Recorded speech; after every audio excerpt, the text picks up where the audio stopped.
Hello बच्चों, very good evening. तो आज हम लोग पढ़ेंगे ऑक्सीडेशन का next topic, epoxidation of alkene. देखो लास्ट लेक्चर मैंने आपको क्या सिखाया था, डाई हाइड्रोक्सिलेशन, दो OH कैसे जोड़ते हैं। ठीक है, डाई हाइड्रोक्सिलेशन के चारों मेथड मैंने आज पढ़ा दिए थे आपको। आज स्टार्ट करना हमको इपॉक्सीडेशन ऑफ एल्कीन, मतलब एल्कीन से इपॉक्साइड कैसे बनाते हैं, ये मेथड आज हम लोग सीखेंगे। तो सभी लोग तैयार हो जाओ, और कैसे कैसे इपॉक्सीडेशन होता है आइए स्टार्ट करते हैं। तो देखो, एल्कीन अगर आपको दिया रहे और एल्कीन से अगर आपको इपॉक्साइड बनाना हो तो आपके पास दो मेथड हैं, दो तरीके जो आराम से बना ले जाओगे। एक तीसरा मेथड भी है जो कि ऑप्शनल मेथड है, बट जो मेन मेथड है इपॉक्सीडेशन के, वो आपके दो मेथड में भी आपको सिखाने वाला हूं। देखिए करना क्या है आपको इपॉक्साइड बनाने के लिए। इपॉक्साइड पहले क्या ये समझिए, साइक्लिक ईथर जो होते हैं ना, इन्हीं को हम लोग क्या बोलते हैं, इपॉक्साइड। साइक्लिक ईथर कंपाउंड जो उसी को इपॉक्साइड बोलते हैं। और यहाँ पे हम रिएजेंट यूज करते हैं डिफरेंट डिफरेंट। ठीक है, अब हम लोग उस रिएजेंट के बारे में बताऊंगा मैं आपको कि कौन कौन से रिएजेंट है जो इपॉक्सीडेशन करते हैं, इपॉक्साइड का फॉर्मेशन करते हैं। देखो जो सबसे मेन इंपॉर्टेंट रिएजेंट है वो एक है आपका H2O2। H2O2 in alkaline medium है, OH माइनस बेसिक मीडियम में। ये selectively carbon carbon double bond को इपॉक्साइड में कन्वर्ट करता है, ये पहला हो गया। दूसरा एक और मेथड जिसका नाम है MCPBA। MCPBA का पूरा नाम है मेटा क्लोरोपरबेंजोइक एसिड, मेटा क्लोरोपरबेंजोइक एसिड। अभी इसका देखो इंपॉर्टेंस क्या है। ये अपने आप में बहुत ही इंपॉर्टेंट मेथड है, MCPBA शॉर्टकट में इसको MCPBA बोलते हैं। और इसका स्ट्रक्चर देखो भाई लोग, ये है पर बेंजोइक एसिड है, मतलब पर एसिड में एक परऑक्साइड लिंकेज होता है, इसलिए एक ऑक्सीजन इसमें क्या होगा आपको ज्यादा दिखाई दे रहा होगा। This compound is called meta-chloroperbenzoic acid. ठीक है, पर एसिड्स के नाम सुने होंगे आपने। पर एसिड ऐसे होते हैं RC double bond O OOH। ठीक है, इनको हम लोग पर एसिड बोलते हैं।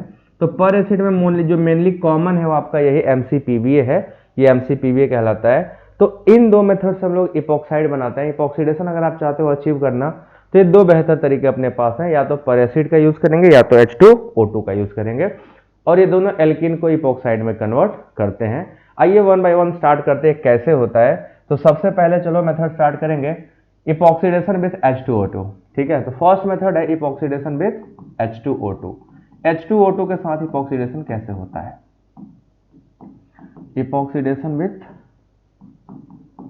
H2O2 in alkaline medium. अब देखो ये मेथड जो है ना, यहाँ पे सबसे इंपॉर्टेंट मेथड है। इपॉक्सीडेशन जो होता है यहाँ पे दोनों हमेशा जो इपॉक्साइड बनेगा वो सिन मैनर में ही बनता है, क्योंकि जो साइक्लिक रिंग बनना है एक ही फेज से बनता है। तो इपॉक्सीडेशन हमेशा सिन मैनर में होता है, इट गिव सिन एडिशन, मतलब कि जो इपॉक्साइड होगा वो सेम फेज से आएगा। और इस रीजन का जो सबसे खास इंपॉर्टेंस है, it is selective for epoxidation of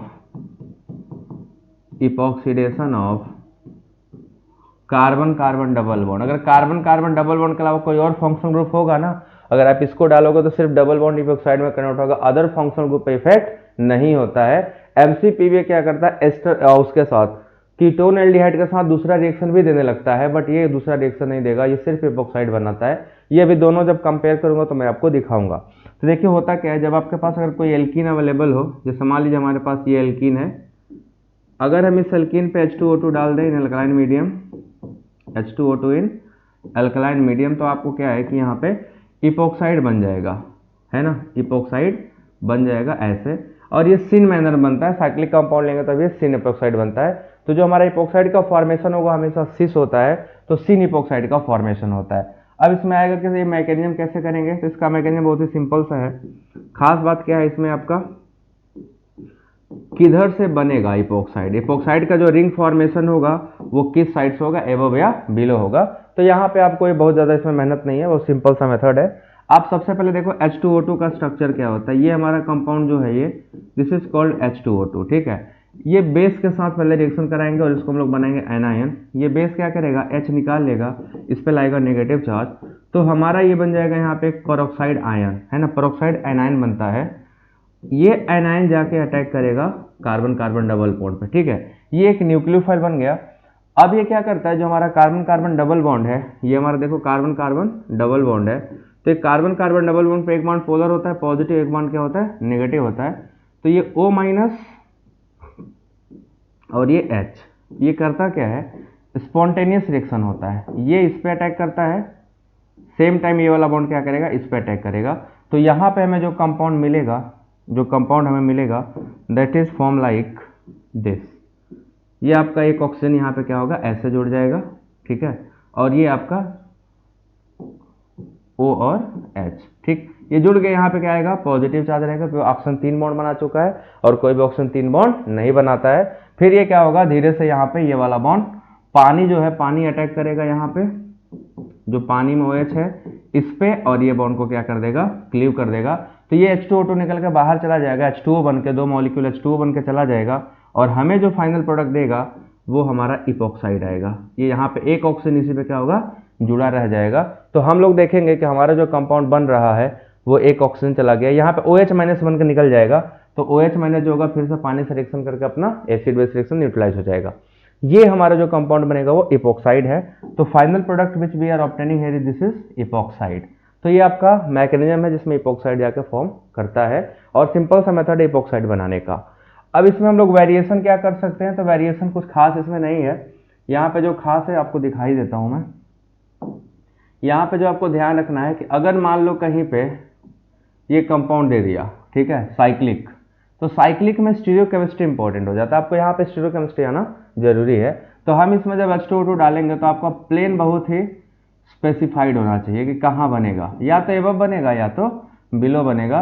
तो यहाँ पे इपॉक्साइड का फॉर्मेशन आपका एक पर्टिकुलर प्लेन पे होता है। अगर हमने ये दिखाया कि इपॉक्साइड हमारा ये बन रहा है, जस्ट 1 मिनट, अगर हमारा इपॉक्साइड ये बन रहा है, इसका मतलब यहाँ हाइड्रोजन प्लेन के नीचे है, सो ये आपका हो गया एबव द प्लेन बना है, ठीक। अगर हाइड्रोजन प्लेन के नीचे है तो ये एबव बना है, या इसका उल्टा हम लोग ऐसे भी लिख सकते हैं, इसका उल्टा हम लोग ऐसे भी लिखते हैं इसको। तो रिप्रेजेंट करने का तरीका है, अलग अलग रिप्रेजेंट किया जाता है। अगर हम यहाँ पे H को एबव द प्लेन लिख दिए, इसका मतलब जो इपॉक्साइड बना है वो बिलो द प्लेन बना है, ठीक है ना। इपॉक्साइड कहाँ बना है, बिलो द प्लेन। और ये इपॉक्साइड बनाना बड़ा इंपॉर्टेंट है, क्योंकि यहाँ प्लेन डिसाइड होना जरूरी होता है, क्योंकि सिन मैनर में एडिशन करता है, सिन प्रोडक्ट ही देगा, ठीक है। अब यहाँ पे सेलेक्टिविटी क्या, ध्यान दीजिएगा, सेलेक्टिविटी जो है उस पर फोकस करें। तो सेलेक्टिविटी अगर मान लो हमने इनोन लिया होता है ना, इनोन, ये आपका कंपाउंड इनोन कहलाता है। कीटोन इज ऑल्सो पोलर, और ये आपका एल्कीन भी है, ठीक है। तो ये क्या करता है, इसमें सेलेक्टिविटी ये है कि H2O2 जो हमारा है this is specifically only epoxide, इसको इपॉक्साइडाइज करता है, कीटोन पे कोई रिएक्शन नहीं करता। अगर ये आप MCPB लोगे तो MCPB कीटोन पे रिएक्शन कर जाता है, इसको छोड़ देता है। तो अगर आप चाहते हो इनोन में एल्कीन को इपॉक्साइड बनाना, तो हमेशा याद रखिएगा आपको सेलेक्टिव रिएजेंट जो यूज करना है वो आपका क्या है, H2O2 in the presence of alkali है। आप ये यूज करोगे तभी आपको इपॉक्साइड का फॉर्मेशन होगा। अगर आपने यहाँ पे MCPB यूज किया तो वो बेहतर नहीं है, वो इसके साथ रिएक्शन करके बीच में एस्टर बना देता है। So this is a very important reagent. Selectivity है किसके लिए, कार्बन कार्बन डबल बॉन्ड के लिए। तो सेलेक्टिवली इस पे अटैक करता है, ठीक है, सेलेक्टिवली इपॉक्सीडाइज, ये सिलेक्टिवली इपॉक्सीडाइज करता है, ये बात ध्यान रखिएगा।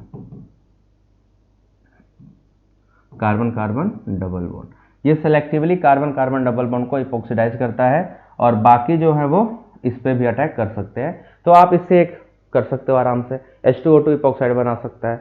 अब दूसरा पर एसिड से, ठीक है, ये पहला इपॉक्साइड का मेथड था। दूसरा है इपॉक्सीडेशन विथ पर एसिड्स, इपॉक्सीडेशन विथ पर एसिड्स। पर एसिड्स कैसे करते हैं, ठीक है। पर एसिड सबसे पहले समझिए पर एसिड कितने टाइप के होते हैं और कौन कौन से कॉमन पर एसिड्स है जो यूज किए जाएंगे। तो पर एसिड जो होता है, जरा ध्यान से देखो भैया, इसमें ना एक ऑक्सीजन ज्यादा होता है पर एसिड में, दिस कंपाउंड इज कॉल्ड पर एसिड, ठीक है, यही हमारा पर एसिड है। और पर एसिड बहुत ही अच्छा ऑक्सीजन डोनर होता है, ये एक ऑक्सीजन डोनेट कर देता है किसको, this is selectively donated 1 oxygen to the alkene, और एल्कीन इपॉक्साइड में क्या होगा, कन्वर्ट हो जाएगा। तो हमारे पास वैरायटी ऑफ पर एसिड है, एक हमारा है ट्राईफ्लोरो पर एसिटिक एसिड, बड़ा ही इंपॉर्टेंट है, this is called trifluoro per acetic acid. देखो भैया ये है ट्राई फ्लोरो पर एसिटिक एसिड, इसका नाम है TFPAA, ट्राई फ्लोरो पर एसिटिक एसिड। जैसे नॉर्मल होता तो एसिटिक एसिड होता, ट्राई फ्लोरो एसिटिक एसिड, ये पर है तो पर एसिटिक एसिड। ये पहला इंपॉर्टेंट रिएजेंट है। दूसरा अभी हमने आपको बताया MCPBA, है ना, MCPBA,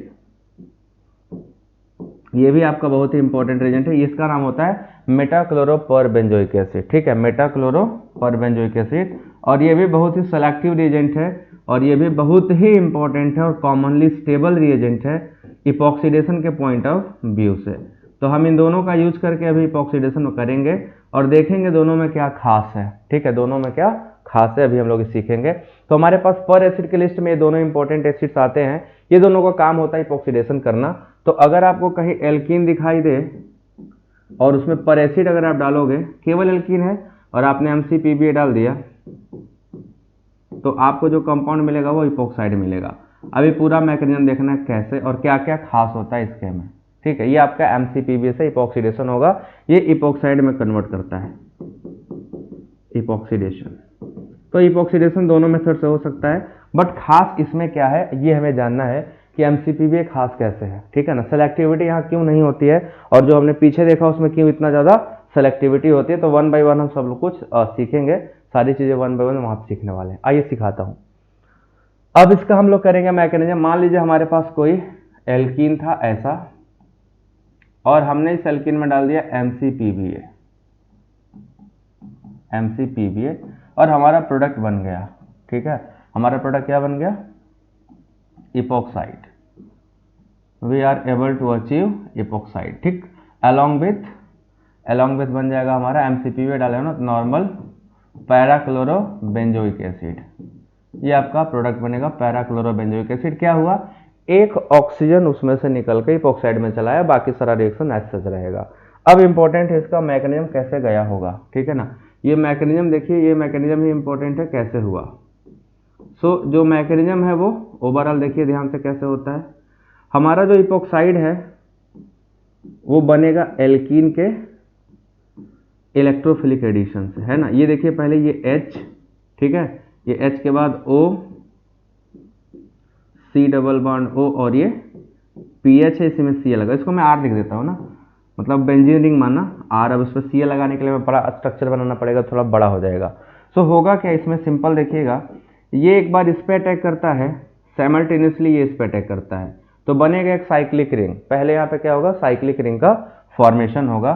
तो हम लोग देखेंगे एक ट्रांजिशन स्टेट बनेगा वाया साइक्लाइजेशन।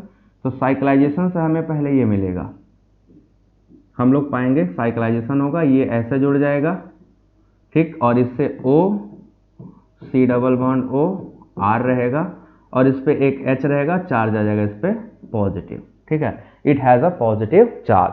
फिर क्योंकि इपॉक्साइड बॉन्ड है, ये बॉन्ड क्या होता है, यहाँ से क्लीव होके निकल जाता है और क्लीव होके जब निकलेगा तो हमें क्या मिलेगा, now we are able to obtain this O पे लगा होगा क्या, H, और इस पे लगा होगा पॉजिटिव चार्ज, ठीक है, पॉजिटिव चार्ज। अब देखो जो पॉजिटिव चार्ज बना है ये क्या करेगा, आपका यहाँ से एसीटेट आयन की तरफ बन के कुछ निकला है, थोड़ा सा छोटा हो गया, थोड़ा मैं इसको और बड़ा करता हूँ, इसको और थोड़ा बड़ा कर दूं। होगा क्या, यहाँ पे जो निकला है वो एसीटेट आयन जैसा कोई स्पीसीज निकला है, ठीक है, ये बन जाएगा, प्लस यहाँ पे जो निकला हुआ है जैसे PHCOO माइनस, ये CO माइनस क्या करेगा, H प्लस को ले लेगा, अपना इलेक्ट्रॉन इसको दे देगा और साथ ही में कन्वर्ट हो जाएगा फाइनल इपॉक्साइड स्पीसीज में। ये आपका H जो निकला था वो ले लिया CH_OH, this is our final product. ये हमारा जो बनेगा वो फाइनल प्रोडक्ट, ये plus acetic acid, acetic acid या पीएच लगा हुआ तो बेंजोइक एसिड, क्लोरोबेंजोइक एसिड बनेगा। तो ये पूरा मैकेनिज्म है इपॉक्सीडेशन का। तो यहाँ आप देखोगे इपॉक्साइड आसानी से बन जाता है, जो पर एसिड्स हैं वो अपना एक ऑक्सीजन डबल बॉन्ड को देके रिमूव हो जाते हैं और हमें epoxide as a product form होगा, इपॉक्साइड हमें प्रोडक्ट के बीच में मिलता है।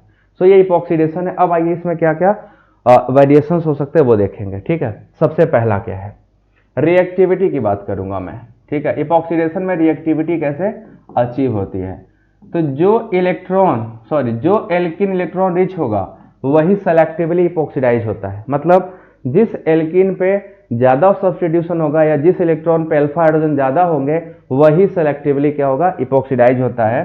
तो पहला पॉइंट यही है, electron rich alkene, electron rich alkene epoxidized first या इपॉक्सीडाइज्ड सेलेक्टिवली। अगर सिर्फ एक ही को इपॉक्सीडाइज करना हो तो आपको क्या पता चलेगा कि सेलेक्टिवली हम लोग सिर्फ इलेक्ट्रॉन रिच एल्कीन को ही इपॉक्सीडाइज करते हैं, दूसरा इपॉक्सीडाइज नहीं होगा। एग्जाम्पल देखिए, आपके सामने एग्जाम्पल है, हमने एक एग्जाम्पल आपको ये दिया, यहाँ भी एक डबल बॉन्ड है और एक यहाँ भी डबल बॉन्ड है। अगर हम इसमें MCPBA डालेंगे ना, MCPBA, तो ध्यान दीजिएगा MCPBA क्या करेगा, ये टर्मिनल एल्कीन जो कि लेस सब्स्टिट्यूटेड है इस पे इपॉक्सीडेशन नहीं करेगा, ये जो मोर सब्स्टिट्यूटेड है वहां पे इपॉक्सीडेशन करेगा। तो हमारा जो फाइनल प्रोडक्ट मिलेगा ना बच्चों, वो ऊपर वाला एल्कीन सेलेक्टिवली इपॉक्सीडाइज होगा, नीचे के एल्कीन पे इपॉक्सीडेशन नहीं होता है। So we are able to convert this alkene as a epoxidize, इस पे कोई रिएक्शन नहीं होगा। तो मोर इलेक्ट्रॉन रिच जो एल्कीन होते हैं वही इपॉक्सीडाइज होंगे, लेस इलेक्ट्रॉन एल्कीन इपॉक्सीडाइज नहीं होते हैं, या टर्मिनल जहां होगा वो इपॉक्सीडाइज नहीं होता है। ये इसकी खास सेलेक्टिविटी। पहली सेलेक्टिविटी हो गई कि इलेक्ट्रॉन रिच एल्कीन इपॉक्सीडाइज सेलेक्टिवली, तो जहां पे इलेक्ट्रॉनिसिटी हाई होगा उसकी इपॉक्सीडेशन फास्ट होगी और जहां पे इलेक्ट्रॉनिसिटी कम होगा उसका इपॉक्सीडेशन स्लो हो जाएगा। That is the main concept behind this. ठीक है, सो ये आपको बात समझ में आ गया होगा। पहला रिएक्टिविटी हो गया। अब आइए सेलेक्टिविटी की बात करेंगे, तो रिएजेंट कैसा सेलेक्टिव करते हैं। ठीक है, सेलेक्टिविटी, अगर हमारे पास कार्बन कार्बन डबल बॉन्ड है, सिर्फ कार्बन कार्बन डबल बॉन्ड है, जैसे मान लो हमने दे दिया ये only carbon carbon double bond, इसमें कुछ भी नहीं है, तो ये कन्वर्ट हो जाएगा, चाहे आप MCPBA डालें चाहे H2O2 डालें। ठीक है, H2O2 डालें या डालें हम MCPBA, दोनों केस में यहाँ पे इपॉक्साइड हमें मिलेगा, दोनों केस में हम लोग यहाँ पे इपॉक्सीडाइज करा ले जाएंगे। ठीक, बट अगर यहीं पे इनोन हो जाएगा, इनोन, तो ध्यान दीजिएगा इनोन जो होते हैं इसमें आपका MCPBA का काम नहीं होता। अगर MCPBA आप लोगे तो दोनों जगह रिएक्शन मिलेगा, आपको मिक्सचर ऑफ प्रोडक्ट मिलेगा। ठीक है, ये अगर MCPBA लिया होता तो आपको दो प्रोडक्ट मिलता, एक तो इपॉक्सीडाइज होता ये, प्लस इसके साथ ही आपको मिलता एस्टर का फॉर्मेशन हुआ, ये आपको दोनों प्रोडक्ट मिलता है। ये एस्टरिफिकेशन कर देता है, यहाँ पे जाके एक ऑक्सीजन बीचों बीच जोड़ देता है, जिसको हम लोग बोलते हैं बेयर विल्गर ऑक्सीडेशन। एक नेम रिएक्शन है बेयर विल्गर ऑक्सीडेशन, जिसमें एल्डिहाइड और कीटोन MCPBA से रिएक्शन करके एस्टर में कन्वर्ट हो जाते हैं। तो यही एल्डिहाइड कीटोन है जो MCPBA एक ऑक्सीजन इन दोनों के बीच में यहाँ पे इंसर्ट कर देता है। तो जब यहाँ बीचों बीच इंसर्ट कर देगा तो एक ऑक्सीजन बढ़ जाएगा, तो 7 नंबर रिंग बन जाता है। जबकि हमारे पास जो H2O2 है, जो हमारा H2O2 है, ये क्या है, एकदम सेलेक्टिवली कुछ नहीं करेगा, 100% केवल इपॉक्सीडाइज करेगा एल्कीन को, कीटोन से इसको कोई मतलब नहीं होता है, तो सिंगल प्रोडक्ट देता है। तो यहाँ पे एक और दूसरी सेलेक्टिविटी है कि इनोन्स में अगर हमें इपॉक्सीडेशन करना है तो best reagent H2O2 in alkaline medium है, MCPBA बेस्ट चॉइस नहीं होता है। ये बात को बहुत अच्छे से ध्यान रखने की जरूरत है। तो यहाँ पे आपको सेलेक्टिविटी दिखेगी H2O2 की, ये सेलेक्टिव नहीं है, ये दोनों से रिएक्शन कर जाता है। तो ये आपका हो गया इपॉक्सीडेशन, और एक ऑप्शनल मेथड है, ये तो आपको पता चल गया। अब ये एक ऑप्शनल मेथड, ठीक है, तीसरा मेथड है, ये ऑप्शनल मेथड है, जैसे हेलोहाइड्रिन से, हेलोहाइड्रिन से बनता है। आप सबको मैंने पढ़ाया पीछे एडिशन ऑफ ब्रोमीन वाटर, है ना, हेलोहाइड्रिन।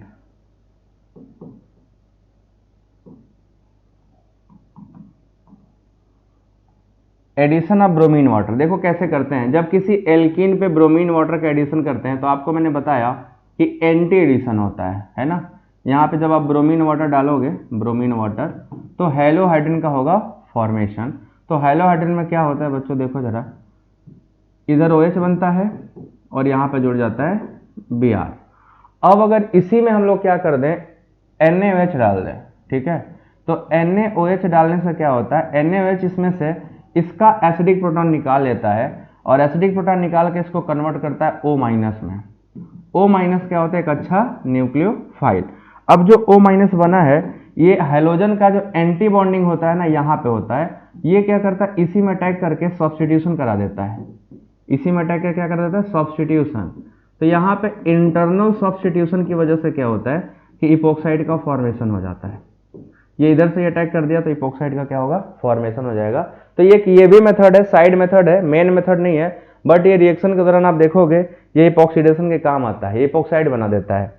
तो अगर आपको रिएक्शन कहीं दिखाई दे NaOH के साथ हो गया हो तो आप समझिएगा कुछ तो लफड़ा है, उधर को कुछ अपन को इपोक्सीडाइज मिलने वाला है। मतलब पहले bromine water followed by NaOH, bromine water दूसरा फॉलोड बाय, अगर NaOH डाल दिया तो ये तो तय है कि हमें इपोक्साइड मिलेगा।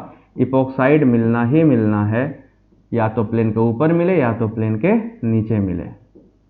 तो अगर यहाँ का मेथाइल प्लेन के ऊपर है तो आपको इपोक्सीडाइज प्लेन के नीचे से होते हुए दिखाई देगा, ये ऐसे, ये आपका प्रोडक्ट बनेगा। बट ये प्रोडक्ट बीच से जाएगा, है ना। इसके पहले क्या बनेगा, इसके पहले आपको दिखाई देगा कि ये आपका जो CH3 है ऊपर रहेगा, OH नीचे रहेगा और Br ऊपर रहेगा, है ना, Br ऊपर रहेगा, क्योंकि यहाँ पे SN2 हुआ है। सब्स्टिट्यूशन में भी कौन सा सब्स्टिट्यूशन है, SN2 हमेशा एंटी होता है बैक साइड से। तो आपको जब जैसे इसमें NaOH डालिएगा, NaOH क्या करेगा, NaOH जाएगा और इस एल्कोहल के इस H को निकाल के इस पे नेगेटिव चार्ज लाएगा और ये नीचे से ही अटैक कर देगा कहाँ पे, यहाँ पे, और Br को कर देगा सब्स्टिट्यूट। तो हमें एक और मेथड मिल रहा है जिससे इपोक्सिडाइज कर सकते हैं।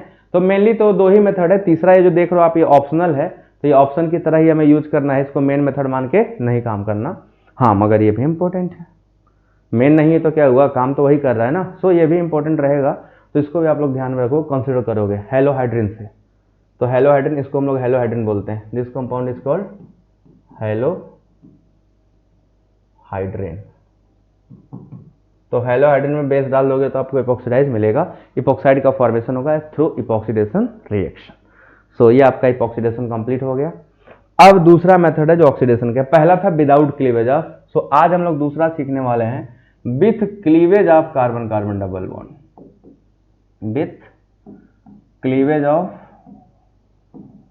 Of carbon carbon double bond. मतलब कि इपोक्सीडेशन मतलब एक ऐसा ऑक्सीडेशन एल्कीन का जिसमें हम लोग कार्बन कार्बन डबल बॉन्ड को क्लीव कर डालेंगे। पहला वाला मेथड जो पढ़ा हम लोगों ने डाइहाइड्रोक्सिलेशन और इपोक्सीडेशन, उसमें carbon carbon double bond cleave नहीं होता था, बट यहाँ पे कार्बन कार्बन डबल बॉन्ड क्या होगा, क्लीव हो जाएगा, दोनों अलग हो जाएंगे। तो यहाँ हम लोग को पढ़ना है पहला मेथड जो है दैट इज ओजोनोलिसिस। पहला मेथड है क्या, ओजोनोलिसिस। मतलब in the presence of ozone हमारा जो एल्कीन है वो क्लीव होके दो डिफरेंट पार्ट में टूट जाएगा, है ना, दो डिफरेंट कार्बन कंपाउंड में टूट जाता है। तो आइए जरा ओजोनोलिसिस के बारे में जानते हैं। ओजोनोलिसिस देखो दो टाइप का होता है, इसको मैं क्लासिफाई कर दूं। पहले एक चीज़ आपको बता दूं अच्छे से, मैं इसमें बहुत टाइम यहाँ पे नहीं लूँगा, क्यों नहीं लूँगा उसका भी रीज़न बताता हूँ क्यों। देखिए मैं ऑलरेडी ये वाला टॉपिक ना बेसिक ऑर्गेनिक केमिस्ट्री करके जो है उसमें पढ़ा चुका हूँ। तो जो बेसिक ऑर्गेनिक केमिस्ट्री उसको जाइएगा ओपन करिएगा, उसमें मोनोक्लोरिनेशन, ओजोनोलिसिस, ये सब मैं पढ़ा रखा हूँ। तो उसमें कंप्लीट ओजोनोलिसिस मैंने कराया है, तो आप लोग जाकर उसको यूज कर सकते हैं, उसको देख के यहाँ से आप डिटेल पढ़िएगा। मैं सिर्फ यहाँ पे मेन बातें आपको सिखाऊंगा बस। तो ओजोनोलिसिस दो टाइप का होता है, रिडक्टिव ओजोनोलिसिस और ऑक्सीडेटिव ओजोनोलिसिस, है ना। पहला है रिडक्टिव, मतलब रिडक्शन होगा, रिडक्टिव ओजोनोलिसिस। दोनों में क्या खास है बस यहाँ बता दूंगा, एक दो एग्जांपल कर दूंगा। इसके जो रिएजेंट हैं, इसके जो रिएजेंट लिए जाते हैं, देखिए क्या क्या लिए जाते हैं। यहाँ पे ओजोन के साथ यूज किया जाता है zinc in the presence of water, या तो ये करेंगे, या तो दूसरा मेथड जो यूज करते हैं that is ozone in the presence of RSR, मतलब कोई एल्काइल होगा यहाँ पे, इसको हम लोग मरकेप्टन बोलते हैं, एल्काइल मरकेप्टन, है ना, एल्काइल मरकेप्टन यूज करेंगे। ये दोनों क्या कराते हैं ना, रिडक्टिव ओजोनोलिसिस। R बराबर मेथाइल, इथाइल, प्रोपाइल कुछ भी लगा सकते हो यार, मेथिल, इथिल, प्रोपिल कुछ भी हो सकता है। ये दोनों क्या करते हैं, रिडक्टिव ओजोनोलिसिस करते हैं। रिडक्टिव ओजोनोलिसिस में ध्यान दीजिएगा क्या बनता है प्रोडक्ट, मैं यहीं पे हाईलाइट कर दे रहा हूं कि अगर एल्कीन के टर्मिनल पे कोई एल्कीन डबल बॉन्ड है, CH2 बना के रखा हुआ है, तो ये सीधा कन्वर्ट होगा फॉर्मल्डिहाइड में, ये सीधा किस में कन्वर्ट होगा, फॉर्मल्डिहाइड में। जो carbon carbon double bond CH2 है तो फॉर्मल्डिहाइड बन जाएगा। अगर यहाँ पे CH यहाँ पे जो आपका है ये डबल बॉन्ड के साथ एक भी H रखा हुआ, तो यहाँ जब क्लीव करोगे आप, ये यहाँ से क्लीव होता है, ये यहाँ से क्लीव होता है, तो जो ये वाला पार्ट है, ये वाला पार्ट आपको मिलेगा RCHO बनते हुए, RCHO बन के निकलेगा, ठीक है। बट अगर मान लो कि कोई भी हाइड्रोजन नहीं हुआ कार्बन पे, मतलब दोनों पे एल्किल ग्रुप ही लगा हुआ है R और R, तो यहाँ पे आप देखिएगा कि आप जब ओजोनोलिसिस करोगे तो आपको जो फाइनल प्रोडक्ट मिलेगा उसमें आपका एल्डिहाइड नहीं रहेगा, कीटोन रहेगा। तो यहाँ पे R C double bond O R, ये कीटोन बनेगा।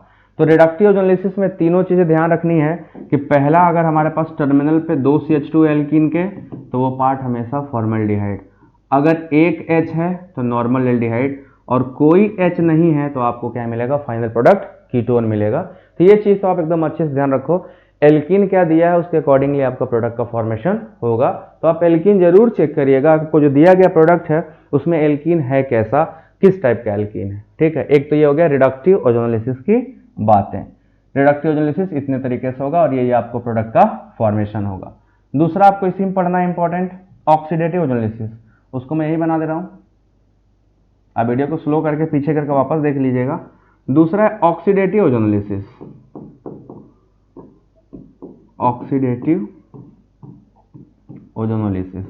तो ऑक्सीडेटिव ओजोनोलिसिस का पहले तो हमें रिएजेंट जानना पड़ेगा कि भाई रिडक्टिव ओजोन कर रहे थे तो ऑक्सीडेटिव के लिए क्या रिएजेंट है। तो देखो यहाँ पे जो रिएजेंट का कॉम्बिनेशन है, ये या तो ओजोन के साथ पानी लिया जाता है, या तो ओजोन वाटर लेंगे, या इसके साथ हम लेते हैं ओजोन के साथ H2O2, हाइड्रोजन परऑक्साइड। ये दोनों रिएजेंट क्या करते हैं, ऑक्सीडेटिव ओजोनोलिसिस करने के लिए जिम्मेदार हैं। ये जहां भी लगेंगे ये ऑक्सीडेटिव ओजोनोलिसिस कराएंगे।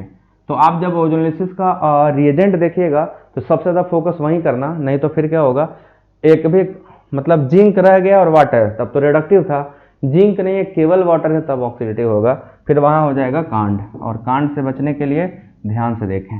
अब यहाँ क्या होता है, यहाँ अगर आपका ये CH2 है तो ध्यान रखना, अगर ये CH2 है तो इसका जो प्रोडक्ट बनेगा ना बच्चा लोग, वो बनता है कार्बन डाइऑक्साइड।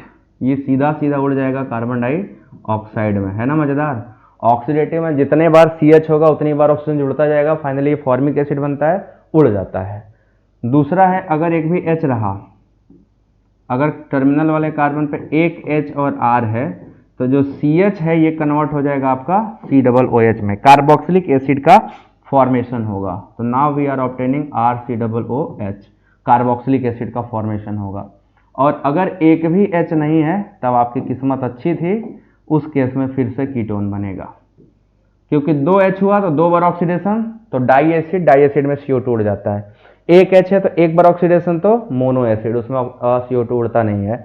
और अगर आपने कीटोन लिया होता, सॉरी ये एल्कीन जिसमें एक भी हाइड्रोजन नहीं है, तो यहाँ पे जब ऑक्सीडेशन होता तो आपको मिलता RC double bond O R। ये आपका क्या है, ऑक्सीडेटिव ओजोनोलिसिस का नेक्स्ट पार्ट है, जब यहाँ पे कोई भी H नहीं था। तो इसमें आपको अलग अलग प्रोडक्ट मिलता है, ऑक्सीडेटिव में अलग मिलता है, रिडक्टिव में भी अलग मिलता है, दोनों में अलग अलग प्रोडक्ट। ऑक्सीडेटिव में एसिड और उसके डेरिवेटिव मिलते हैं, रिडक्टिव में एल्डिहाइड और उसके डेरिवेटिव मिलते हैं। तो ये ध्यान रखना है कि दोनों का मेन रिएक्शन क्या है। अब इसको मैंने बेसिक केमिस्ट्री में ओजोनोलिसिस पूरा पढ़ाया है, तो जो लोग जाना जो ऊपर जाकर ओपन करके देखना, एक चैप्टर का नाम है बेसिक्स ऑफ ऑर्गेनिक केमिस्ट्री, उसमें कई सारे लेक्चर मैंने करे हैं, उन सभी लेक्चर्स को जाके आप लोग अच्छे से कंप्लीट करिएगा। बस यही करना है, ठीक है, बस आपको इतना ही करना है। सो आई होप कि आप लोग को ये बात समझ में आई होगी। सो ये रहा आपका ओजोनोलिसिस। आइए 2-4 क्वेश्चन मार देते हैं। जैसे मान लो हमने आपको एक रिएक्शन दिया,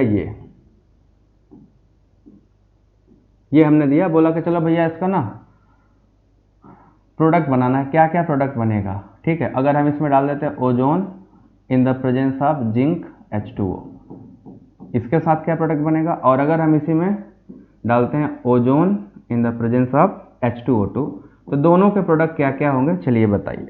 तो हमें पता है पहला वाला रिडक्टिव है और दूसरा वाला ऑक्सीडेटिव है। तो रिडक्टिव में जो डबल बॉन्ड था यहाँ से कटेगा, यहाँ से कटेगा, है ना, यहाँ CH2 है, ये मत सोचना कि उधर कुछ नहीं है, CH2 है। तो हमें एक प्रोडक्ट जो मिलेगा, हमारा जो एक प्रोडक्ट होगा वो डबल बॉन्ड O ये बन जाएगा, प्लस एक प्रोडक्ट हमारा फॉर्मल्डिहाइड बनेगा। एक प्रोडक्ट हमारा क्या बनेगा, फॉर्मल्डिहाइड, क्योंकि जो इधर कटा HCH2 वाला वो आपका फॉर्मल्डिहाइड, जो इधर बच जाएगा वो नॉर्मल। इसमें करना क्या होता है, बस लड्डू बांटने आता है, जहाँ कटेगा उसके दोनों बीच में एक एक लड्डू बांट देना बस। रिडक्टिव वाले में, ऑक्सीडेटिव वाले में क्या बनेगा, तो ऑक्सीडेटिव वाले में जो प्रोडक्ट बनेगा वो आपको दिखाई दे रहा है। एक तो कीटोन तय हो गया, कीटोन हमारा एक तय हो गया, कीटोन रहेगा, और जो दूसरे साइड था वहां पे कार्बन डाइऑक्साइड प्लस पानी बनेगा, कार्बन डाइऑक्साइड प्लस वाटर का फॉर्मेशन होगा, क्योंकि अभी मैंने बताया जो CH2 है वो बन जाएगा CO2 में कन्वर्ट, और इधर का जो कार्बन है C डबल बॉन्ड O रह जाएगा, क्योंकि यहाँ पे एक भी H नहीं, देखो इस कार्बन पे कोई H नहीं है, इसलिए दोनों में कीटोन बना। अगर एक भी H होता तो कीटोन नहीं बनता। तो हमने देखा यहाँ पे रिडक्टिव ओजोनोलिसिस का प्रोडक्ट, ये हमारा रिडक्टिव था, और ये हमारा ऑक्सीडेटिव था, ऑक्सीडेटिव। ये पहला एग्जाम्पल है, और एक दो एग्जाम्पल कराता हूँ, अभी आसान नहीं और कराएंगे। ये आपका पहला रिएक्शन होगा। ऑक्सीडेटिव रिडक्टिव में डिफरेंसेस देख लो, अच्छे से आपको डिफरेंस दिखाई दे रहा है। एक और मारते हैं, एक प्रोडक्ट और कर लो। दूसरा है, हम इसको ले लेते हैं,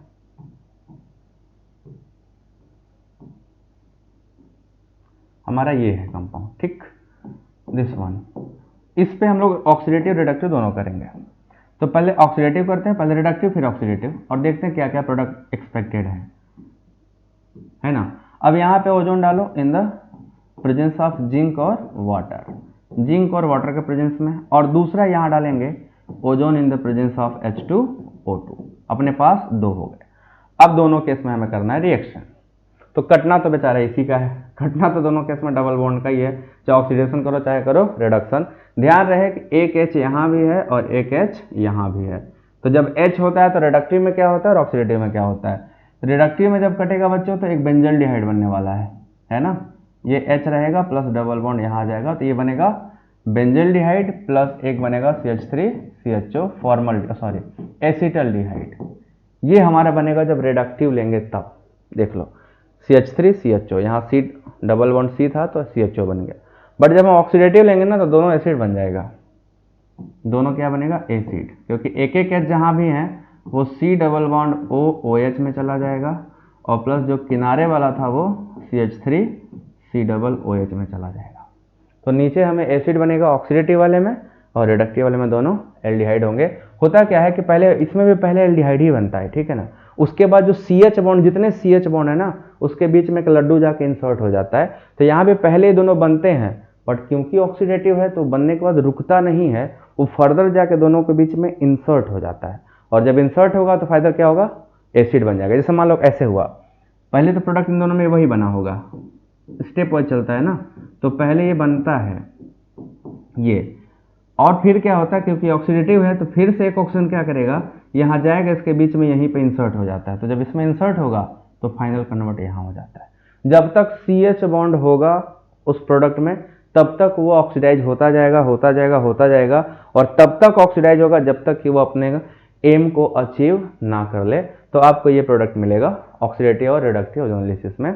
बाकी डिटेल्स ऑफ ओजोनोलिसिस के लिए आप जाके पीछे का लेक्चर जरूर देखिएगा, आपको वहाँ बहुत इन्फॉर्मेटिव चीज़ें मिलेंगी, कई सारे क्वेश्चन भी वैरायटी ऑफ मैंने कराए हैं। So please go there and complete ozonolysis, ठीक है। यहाँ मैंने बेसिक चीज़ आपको बता दिया। आइए नेक्स्ट जो मेथड था ये तो ओजोनोलिसिस हो गया। इसका जो दूसरा पार्ट था वो था hot and concentrated KMnO4, hot and concentrated KMnO4, याद है ना। ये दूसरा मेथड था जो ऑक्सीडेटिव ओजोनोलिसिस करता है, सॉरी जो क्लीवेज करता है कार्बन कार्बन डबल बॉन्ड का, ये दूसरा था। ओजोनोलिसिस के अलावा ये दूसरा मेथड था।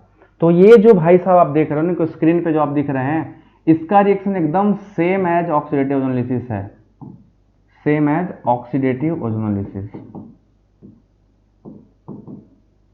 जो ऑक्सीडेटिव ओजोनोलिसिस ने किया है ये वही करता है, रिडक्टिव वाला नहीं, ऑक्सीडेटिव वाला। ये एसिड में कन्वर्ट करता है। अगर आपने कहीं पे फिर से ये देखा कि carbon carbon double bond CH2 है तो ये भाई साहब उसको कन्वर्ट कर देते हैं KMnO4, हॉट एंड कॉन्सेंट्रेटेड। अगर ये रहोगे तो गर्मा गर्म और सांद्र रहे, तो आपको प्रोडक्ट क्या मिलेगा, क्योंकि बगल में कुछ नहीं है तो O मिलेगा, प्लस यहाँ पे CO2 और H2O मिलेगा, CO2 और H2O। क्योंकि ये जो पार्ट आप देख रहे हो ये वाला, ये सीधा कन्वर्ट होकर जाएगा CO2 में, और ये जो कार्बन इधर का कार्बन है, यहाँ वाला कार्बन, क्योंकि इस पर कोई H नहीं है तो आपका कीटोन बन के रह जाता है, ये आपका ऑक्सीडेटिव वाला हो जाता है। दूसरा अगर हम देखें दूसरा रिएक्शन इसी में, तो अगर हमारे C डबल बॉन्ड CH3 लिए होते तो फिर ये क्या करते हैं, इसे काट देता है, इसको यहाँ से अच्छे से क्लीव कर देता और एसिड में कन्वर्ट कर देता, सेम रिएजेंट, और हमें प्रोडक्ट क्या मिलता, C double bond O plus CH3 C double OH। तो ये भी just like similar to the oxidative ozonolysis है। जैसे हमने ऑक्सीडेटिव ओजोनलिसिस किया वही काम आपको यहाँ भी रिपीट मिलेगा। और तीसरा रिएक्शन तो आप जान ही रहे हो, हमने यहाँ पे कुछ नहीं करते, कार्बन कार्बन डबल बॉन्ड ले लेते तो हमें दोनों साइड 2 मोल ये मिल जाता, बस ये हमें प्रोडक्ट मिलता। So this is the product of KMnO4। तो आपने देखा ऐसे जो ओजोनलिसिस है ऑक्सीडेटिव वाला, उसका सेम ये फॉलो अप करता है, सेम कॉपी करता है, तो हम लोग को उसी के अकॉर्डिंग सेम प्रोडक्ट भी मिलता है। तो हमने पूरा सीख लिया ऑक्सीडेशन ऑफ एल्कीन्स, ये कंप्लीट हो गया है। ठीक है, अब हम लोग पढ़ेंगे रिडक्शन ऑफ एल्कीन, वो छोटा सा है, उसके बाद एल्कीन चैप्टर खत्म हो जाएगा। सो बस लास्ट टॉपिक बचा है रिडक्शन ऑफ एल्कीन, जिसको हम लोग कल स्टार्ट करेंगे। तो सभी लोग इस वीडियो को कंप्लीट करते चलो, बहुत आगे अब सारे चैप्टर 1 बाय 1 चलने हैं। एल्कीन के बाद एल्काइन, एल्काइन के बाद बेंजीन, बेंजीन के बाद हेलोएल्कीन, हेलोरीन, फिर aldehyde ketone, phenol aldehyde ketone, phenol ether, फिर कार्बोक्सिलिक एसिड, फिर अमीन, सब पढ़ाएंगे। ठीक है, thank you so much, tata bye bye, कल फिर मिलेंगे।